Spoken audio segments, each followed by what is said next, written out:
की ज्ञानेश्वरी ही कोणी लिहिली? दकी काय महात्मांकडे ज्ञानेश्वरी कोणी लिहिली? नरेंद्र मोदी. ज्ञानेश्वरी ज्ञानेश्वरी संत संत ज्ञानेश्वर. बर चला उत्तर आलं तर खरी. एक नंबर उत्तर तुमचं चुकलेलं आहे. इकडे समाधान काका. मामा नाही नाही माहिती. तुम्ही सिरियल बघत नाही का ती संत ज्ञानेश्वर? किती सोपा प्रश्न आहे. ज्ञानेश्वरी कोणी लिहिली? लोक म्हणतात की रामायण ऐकल्या गेलंय. मी कीर्तन करत असताना मला जे कीर्तनाच्या आधी भेटतात, हा काळ रामायण महाभारताचा नाहीये, चालू धर्तीवर पाहिजे. युट्यूब वाले गुगल नरकात जा सांगणार आहे. आता काही बिगारता का? पागल दिसतो मी तुम्हाला. तुम्हाला उत्तर भेटणार नाही. तिकडे तुम्ही शोधलं तरी बी तिकडे बी तेच भेटेल. तो गुगल बागवाली येडं बनवून टाकले लोकांनी. साधा सरळ सोपा प्रश्न आहे, ज्ञानेश्वरी कोणी लिहिली? मग लोक म्हणतील आमले जर इथलं माहीत राहतं तर इथला खर्च करीन तुला बोलावतो कार हो महाराज. लोक आहेत त्या. बरोबर आहे तुमचं. मला इकतलेले तुम्ही. तो बँडवाला पेक्षा बी जायला गंमत आहे आमने. त्या बँडवाल्याला बी लोक दे आई गाणं लावते, एक गाणं वाजू देत नाही. लक्ष देऊन ऐका आता. संत ज्ञानेश्वरांनी रेडा बोलवला आणि मग काय लोकांनी सगळा ऊद डोक्यावर घेतला ज्ञानेश्वर महाराजांना. मी बी काही चमत्कार करतो तेव्हा लोक डोक्यावर घेतात. ज्याला अनुभव घ्यायचा आहे त्यांनी घेतला. नारायण दादा आलेत का कथेला? आलेत ना. त्यांची 2 दिवसापासून आहे ना कंबर मध्ये काहीतरी झालं आणि विचारता त्यांना एक खोटं वैते. ते काल आले आमच्याजवळ बसले, चालले गेले. ते म्हणे ते कंबर दुखणं कथक घे म्हणे, उमजीत नाही राहणं म्हणते. खूप लाईली होत. संतन के संग लाग रे तेरी अच्छी बनेगी, अच्छी बनेगी तेरी बिगड़ी बनेगी. संतांच्या संगतीला पैसा नाही भेटणार, पण संतांच्या संगतीला पैशाने न भेटणारा आत्मसुख भेटेल.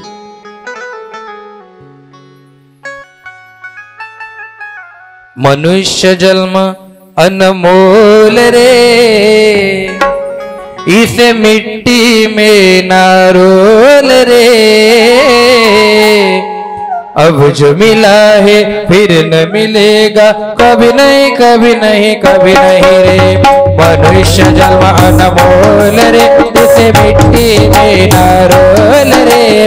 अब जो मिला है फिर न मिलेगा, कभी नहीं कभी नहीं कभी नहीं रे. मनुष्य जन्म अनमोल रे, इसे मिट्टी में रोल रे. अब जो मिला है फिर न मिलेगा, कभी नहीं कभी नहीं कभी नहीं. तू सत्संग में आया कर, गीत प्रभु की गाया कर. तू सत्संग में आया कर, गीत प्रभु के गाया कर. आज सवेरे बैठ के बंदे गीत प्रभु के गाया कर. आज सवेरे बैठ के बंदे गीत प्रभु के गाया कर. नहीं लगता कुछ मोल रे, मिट्टी में ना रोल रे. लगता कुछ मोल रे, मिट्टी में ना रोल रे.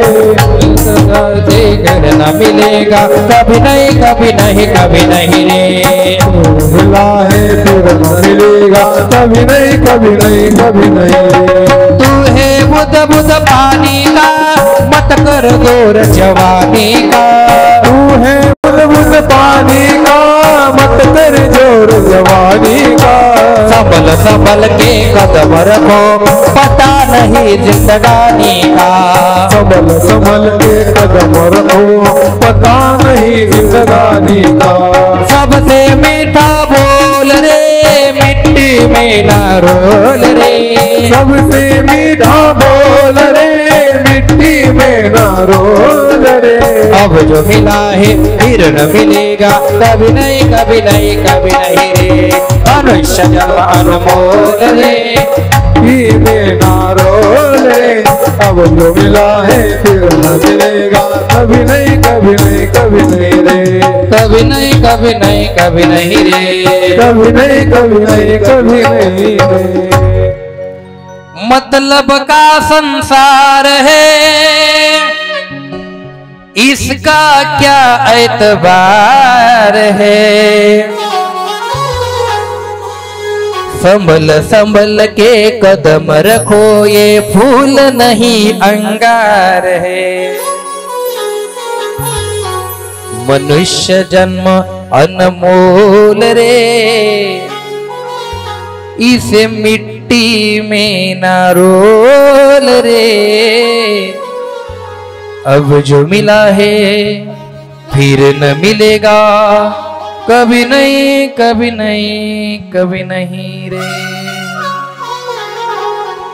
शेवट शेवट समजेल शेवट जेव्हा घरातले लोक हळहळ करतील ना जेव्हा मंदिरात झोपावं लागेल ना जेव्हा वेळेवर जेवण चहा भेटणार नाही ना जेव्हा काम करावं लागेल ना म्हातारपणात जेव्हा वॉचमॅन म्हणून तुम्हाला उभं राहावं लागेल ना कंपनीच्या पायऱ्यांवर रात्र रात्रभर तेव्हा तुम्हाला समजेल की हे आयुष्य याच्यासाठी भेटलं होतं संत ज्ञानेश्वर चारही भावंड निघाले फार मोठी एक मोहिनी नगर नावाचं राज्य आणि त्याच्यामध्ये संत ज्ञानेश्वर निवृत्तीनाथ सोपान काका मुक्ताबाई चालले आणि समोरून प्रेत यात्रा येत होती ऐकताय तुम्ही काय येत होती तुम्ही म्हणणार तुम्ही प्रश्न विचारला त्याचं उत्तर देतोय लक्ष देऊन ऐक जा ज्ञानेश्वरी कोणी लिहिली एमपीएससीला प्रश्न पडला होता 90% मुलांनी संत ज्ञानेश्वर लिखवत त्याने ज्ञानेश्वरी म्हणजे ज्ञानेश्वर महाराज लिखले अजून बी लोकांना हेच वाटतं आतल्या बाकीना विचार करतील मग लिखेल कोणी त्यान कुर्ता दाटे येले मी ध्यान ठेवजा काही लोक म्हणता ना आई ज्ञानेश्वर महाराज ते आमले माहिती काय माहिती आदायवर जर सांगतो सांग मग ज्ञानेश्वरी कोणी लिहिली त्यांनी माहिती काय माहिती मग तुले आमले इथलंच माहिती की त्याच रेडा बोलायला होता मग ते रेडा नाहीच्या रेडानी करी तर कोण करी समोरून प्रेत यात्रा येते आणि पूर्वीच्या काळी माणूस मेला की बाईला सुद्धा त्या माणसाबरोबर जळावं लागत होतं मै तेरे शिवा जी नाही शकते आते जाई का आते मरता दुसरा आणि जर तो बी मरी गया तर लगे तिसरा आणि हे चालू आहे हे मला बी समजलं नसतं पण मी कोर्टात जास्त जायला लागलो ना आता माझ्या लक्षात आलं ज्यांचे लग्न बाकी असतील आणि एखादी राणी जर तुमच्या जीवनात असेल ना पोराव तर राणीवर भरोसा ठेवता नका बरं राणी एक फटका बट्टाच बदली जास मी याला वैकत नाही गेला भाऊ चोपड्याला मुलगा पळून घेऊन गेला लग्न बिग्न लावलं मुलगीने हो हो म्हटलं 3 दिवस सोबत राहिली पोलिसांनी पकडून घरी आणली जवाब द्यायच्या टायमाला सांगे याने काणी माझ्या अंगावर राख फेकली होती म्हणे आता खरंच सांगा याला पोलिसांनी किती राख लाई होई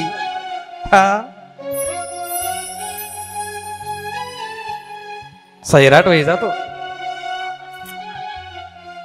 चोपड्याच्या मुलगीने लव्ह मॅरेज केलं जळगावला 5 वर्षाच्या नंतर त्या जवायाला कोयत्याने कापून टाकलं बापाने आणि भावाने आता ती मुलगी म्हणते माझ्या बापाला अटक करा आई काय पोर आहे का मग त्याच्या बी तर काही स्वप्न असतील का नाही मुलगीच्या लग्न आणि सध्या मला माफ कर जा पण एवढं वातावरण खराब झालेलं आहे बेकार आणि या वातावरण खराबीला कारण 3 गोष्टी आहेत 3 गोष्टी सत्कर्म नाही सदाचार नाही अध्यात्म नाही चांगले विचार नाही याचं त्याला माहिती असतं त्याचं त्याला माहिती असतं तेरी बी चूप मेरी बी चूप चालते भाऊ पण या गोष्टी विनाश कालेन विपरीत बुद्धी आता हे जुने लोक जे आहेत ना मामा झाले संसारी काका झाले ही जी मोठी मंडळी आहे ना आणि त्यांच्या घरच्या बाया ही जी मागची पिढी झाली आणि आता इथं ज्या बाया बसलेल्या आहेत 30, 32, 35 वर्षाच्या तुमची पिढी खूप चांगली किती होऊन गेली याच्या पुढे 20-20 वर्ष एकाच माणसाबरोबर राहणं किंवा एकाच बाईबरोबर राहणं हे सगळं जसं फॉरेन कंट्रीमध्ये होतं हे तसंच होणार आहे. तुम्ही लिहून घ्या माझ्याकडनं. मान मर्यादा संस्कृती आदर नम्रता राहिलीच नाही. धडकन कोणाला काही बोलायचं, मान बघायचं नाही, वय बघायचं नाही, समोरचा कोण आहे काही घेणं. माले कोठे त्यानं घर खावायला जाणं. अरे त्यानं घर खावायला जाणं नाही खरंय, पण तू ना बोला माहिती तुला संस्कार दिखीरा ना. त्यानं काय संस्कार हे बाजारात विकत मिळत नाही. संस्कार हे डीएनए मध्ये असतात आणि ते आपल्या मायबापाच्या रक्तातून येतात. आणि त्यांच्या डीएनए ची प्रचिती तुम्ही गल्लीत भांडण करून नका देऊ. म्हणून हे संत चरित्र आहे. माय बापाला आत्महत्या करायला लावल्याच्या नंतर सुद्धा संतांनी वाईट मार्ग निवडला नाही. काय डीएनए असेल त्यांचा, काय रक्त असेल, आणि तेच रक्त वारकरी संप्रदायाच्या माध्यमातून समाजापर्यंत पोहोचवणं हे कथाकाराचं काम आहे. 2 तास भेटतात आपल्याला, त्याच्यामुळे इकडच्या तिकडच्या गोष्टी सांगण्यापेक्षा संतांचं का सांगू नये. ऐका ना, संत ज्ञानेश्वरांनी बघितलं प्रेत यात्रा येत होती. त्या प्रेत यात्रेच्या पुढे एक सजून सचलेली बाई होती आणि ती त्या मेलेल्या माणसाची बाई होती. त्या बाईने बघितलं माऊली ज्ञानोबाराय दिसतात आणि साधूचे पाय पडायला सुद्धा पूर्वजन्मीचं पुण्य लागतं. त्या बाईने ज्ञानेश्वरांच्या पाया पडल्या आणि संत ज्ञानेश्वरांच्या मुखातून निघालं सौभाग्यवती भव. त्या बाईने संत ज्ञानेश्वरांकडे बघितलं आणि सांगितलं, महाराज हा आशीर्वाद देऊन आता उपयोग नाही. का? तुम्ही मला सौभाग्यवती भव म्हटलं, पण जे प्रेत आहे ना ते माझ्या नवऱ्याचं आहे. संत ज्ञानेश्वर म्हणता, असू दे, मी बोललो.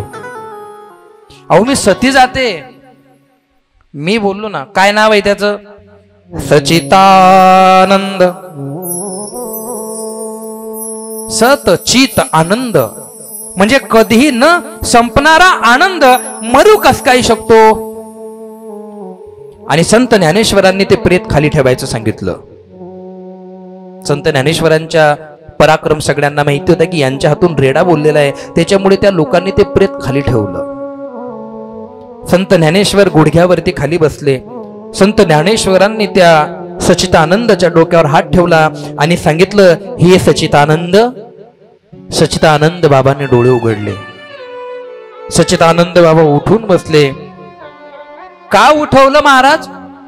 कारण सचितानंद बाबांना ज्ञानेश्वरी लिहायची होती.